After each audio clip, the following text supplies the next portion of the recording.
minutes to 9. The former Foreign Secretary Jack Straw has said that if Greek and Turkish leaders in Cyprus can't sort out their differences at talks in New York next week, then the UK should consider the partition of Cyprus.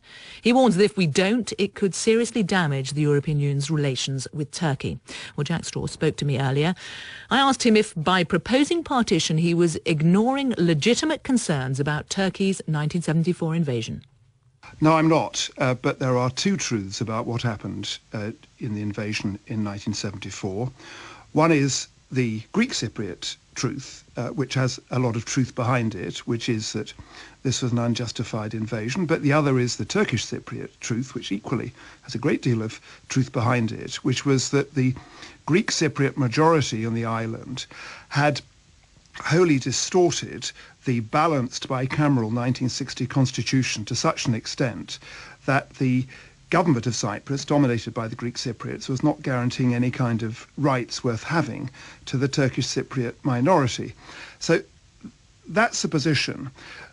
If there can be agreement to go back to a balanced bicameral constitution, and there are some important talks coming up next week on this, then I'd be the first to cheer. But there has to be a default position here. These negotiations have been drifting on for years. We thought we'd got to a point of agreement 6 years ago. Kofi Annan, then UN Secretary General, got agreement from both the then leaders to hold referendum and recommend yes votes.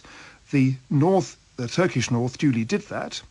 The President Papadopoulos, Greek Cypriot president in the south, ratted on that deal, campaigned vigorously for a no vote, got a no vote, and notwithstanding that, because of frankly the Greeks saying that they would veto all other EU accessions, came into the European Union in May 2004. So they've been holding us over a barrel.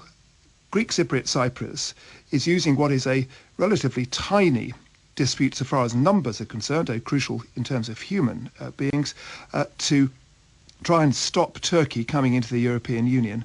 And Turkey is being much more harshly treated in these negotiations than, for example, its neighbours Romania and Bulgaria ever were. What do you think the dangers of that are? Because Turkey has, for a long time there's been talk about Turkey joining the EU. It has been put off. We have this situation.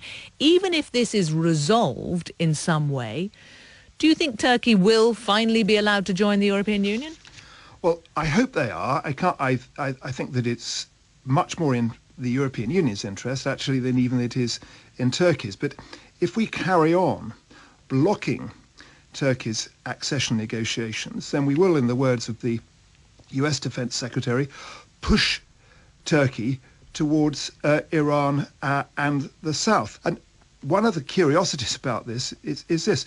I've said to a number of senior French diplomats and government officials, what is your purpose, because they are joining with Cyprus in blocking Turkey's membership, in having this approach? And all I get when I ask this question to quite a number of senior French officials, as well as, of course, to Cypriots, is a bemused look. Just briefly, can I ask you, is that bemused look because, do you think, because Turkey is a Muslim country? Turkey exists. It's 98% Muslim, but it's also becoming an advanced industrialized country. We either seek to embrace its advance, or if we reject it, we'll pay the price. Jack Straw, thank you very much. 13 minutes to 9. Let's get some business.